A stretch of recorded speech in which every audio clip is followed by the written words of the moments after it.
Bonjour à tous, aujourd'hui nous nous retrouvons dans le 27e épisode de Découverte et aujourd'hui on part à l'aventure d'un sujet extrêmement intéressant. Je cite la démocratie athénienne de l'Antiquité. Vous allez voir que le déroulement de ce podcast est extrêmement organisé. Dans un premier temps nous verrons une petite, très rapide, je vous l'assure, présentation du pays, puis du régime politique, monarchie, république ou oligarchie.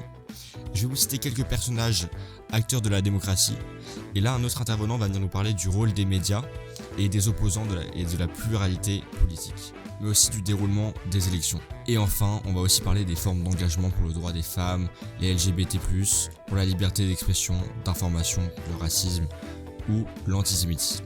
C'est parti, on commence directement pour votre podcast préféré. C'est parti, on commence maintenant.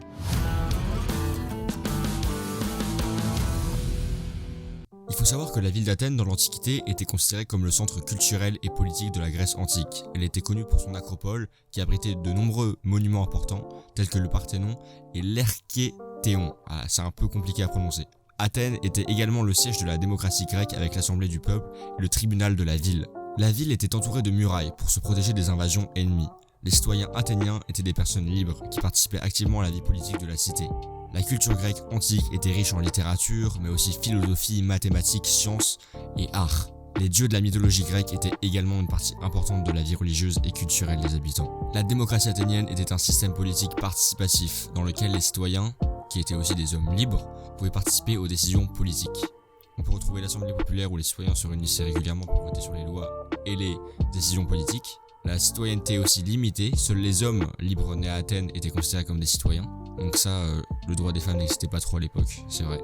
On avait aussi du directoire, donc les décisions n'étaient pas prises directement par des citoyens sans l'intermédiaire de représentants élus. Les votes étaient pris par majorité simple, rapide et efficace, comme maintenant. Il faut aussi savoir que le jugement populaire compte beaucoup, les citoyens pouvaient juger les membres du gouvernement pour manquement à leurs devoirs, c'est-à-dire que s'ils faisaient des fautes, ils pouvaient être rappelés à l'ordre ou même être virés. Il faut savoir que on a comme institution politique la boule, donc c'est le conseil des citoyens, et l'ecclésia, c'est l'assemblée populaire, et c'était les deux principales institutions politiques. La participation donc active des citoyens dans les débats publics était très encouragée à l'époque. C'était quoi les stars de l'époque? C'était quoi les grandes personnalités de ce monde? Je vais vous en présenter quelques-unes, notamment Socrate, qui est un philosophe considéré comme l'un des fondateurs de la philosophie occidentale. Il est surtout connu pour sa méthode de questionnement appelée maïeutique. Puis on a encore un très célèbre philosophe, Platon, disciple de Socrate. Il est considéré comme l'un des plus grands philosophes de l'Antiquité. Il a fondé l'académie à Athènes et a écrit de nombreux dialogues célèbres, notamment la République. Puis on a aussi Aristote, c'est un élève de Platon et tuteur d'Alexandre le Grand. Il est un polymathe et a écrit de nombreux sujets allant de la philosophie à la biologie. Évidemment, Périclès, un homme politique athénien considéré comme l'un des plus grands orateurs de l'Antiquité, il a joué un rôle majeur dans la construction de la démocratie athénienne. Moins connu, on a Lysias, un avocat athénien connu pour ses discours en défense des citoyens accusés d'infraction. Je vais maintenant donner la parole à Paul pour qu'il continue le podcast.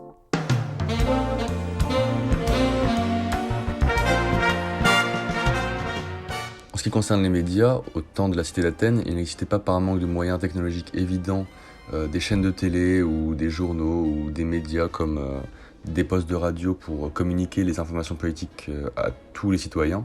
Cependant, en public, les orateurs étaient le point majeur de communication des opinions et des décisions politiques qui étaient faites au sein de la cité et au sein de l'agora. Un grand exemple de personnage, ça peut être Périclès, qui était un homme politique athénien du 5e siècle avant Jésus-Christ, et qui grâce à ses discours publics et à ses talents d'orateur était considéré comme un des piliers de la mise en place de la démocratie athénienne durant l'Antiquité et qui continuera à la défendre jusqu'à sa mort et à y participer. La majorité du temps, c'était les citoyens athéniens qui se regroupaient pour participer à des discours publics et pour en débattre afin de prendre une décision collective qui plairait à tous. Et il faut savoir que ces réunions furent donc un élément indispensable pour que les civils puissent faire entendre leur voix et donc influencer ce qui sera décidé au sein de l'Assemblée pour faire participer tout le monde. Dans les débats démocratiques athéniens, les opposants politiques faisaient entendre leurs avis et étaient également impliqués dans tous les débats, ce qui permettait aux citoyens d'avoir un rôle important dans le maintien de la démocratie, car ils pouvaient critiquer de manière libre les décisions prises, ce qui permettait d'avoir un roulement régulier au sein des chefs politiques si les citoyens les estimaient incompétents. On parle ici de pluralité politique qui permettait à différents points de vue d'être exprimés et que par conséquent tous les avis soient pris en compte pour avoir une pierre à l'édifice mise par un peu tous les citoyens athéniens. Il faut savoir que le pluralisme, c'est un système d'organisation politique qui reconnaît et accepte la diversité des opinions et de leurs représentants. pour avoir un bon exemple de comment a été mis en place la pluralité dans la démocratie athénienne antique et la liberté de l'opposition à Athènes, on peut utiliser le débat autour de la guerre du Péloponnèse entre moins 431 et moins 404 avant Jésus-Christ, où les citoyens athéniens étaient divisés quant à la meilleure stratégie à adopter pour faire face à la menace spartiate. Donc un camp soutenait une stratégie de négociation de paix, tandis que l'autre camp, lui, prenait une stratégie plus agressive pour faire face à l'envahisseur spartiate et pour protéger Athènes.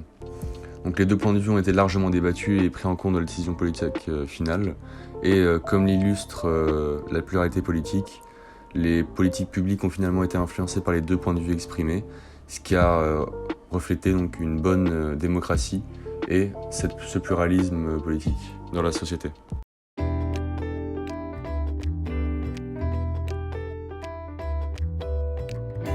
Les Athéniens ont développé un système très complexe pour gérer leur cité. Contrairement au régime monarchique où seul le roi détient le pouvoir, la démocratie directe implique les citoyens dans les processus de prise de décision. C'est pourquoi plusieurs institutions vont voir le jour, permettant aux citoyens d'Athènes d'être en contrôle de leur cité.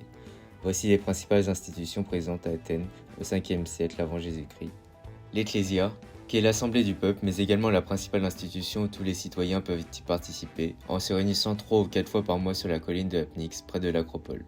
Les citoyens prennent la parole et votent les lois à main levée lors des prises de décision sur les affaires politiques et administratives, le tout présidé par l'archonte, qui avait la responsabilité de superviser les procès et de présider les cérémonies religieuses. Ils élisent également une partie des magistrats et jugent les hommes politiques malhonnêtes. De plus, les personnes élues par l'Ecclésia sont au nombre de 10 stratèges représentant le pouvoir militaire, mais ce sont également les plus importants du système athénien.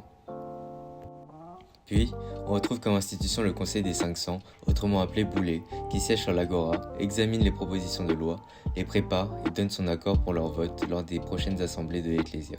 Les boulottes comptabilisent 500 magistrats environ, qui sont tirés au sort sur des listes et renouvelés tous les ans, dont leur fonction est d'exécuter les décisions. L'Élie est un tribunal du peuple composé de 6000 citoyens de plus de 30 ans, chargés de rendre la justice. Ses membres appelés les Élias sont tirés au sort également pendant un an. De plus, pour appuyer sur le principe de la démocratie dans cette institution, une clepsydre a été mise en place pour mesurer le temps de parole des juges. Celle-ci est un sablier d'eau où l'on a percé un trou sur un bol lorsque l'eau s'est écoulée. Le temps de parole l'est également. On retrouve aussi à l'Élie un vote non pas par main levée, mais par jeton en bronze. Le principe est simple, les Élias se prononcent sur la sentence de l'individu, avec soit un jeton avec une tige pleine signifiant l'acquittement, soit une tige creuse représentant la condamnation. Le tout posé dans un vase. Mais encore, sur l'ensemble de ce système démocratique a été mis en place des sortes d'aides pour que les plus pauvres puissent participer à la vie politique. En effet, le stratège Périclès a décidé de faire verser une petite somme d'argent, le mistos, qui est une compensation monétaire journalière donnée aux plus pauvres des citoyens en se dévouant comme magistrats, bouleutes ou héliastes. En résumé, pour leur participation à un conseil ou à une assemblée démocratique, ils seront rémunérés. Ainsi, les formes d'engagement démocratique à Athènes incluaient la participation aux assemblées populaires, il y a aussi le fait de voter pour les lois et les magistrats, faire partie des tribunaux populaires, participer aux débats et aux discussions politiques, ou encore appartenir à une organisation politique ou une association civique. Bref, merci d'avoir suivi cet épisode, j'espère que ça vous aura plu et on se retrouve très vite, c'est-à-dire la semaine prochaine pour un tout nouveau épisode de découverte. Merci de nous avoir écoutés, n'oubliez pas de laisser un like et de nous ajouter dans vos playlists et on se retrouve très vite.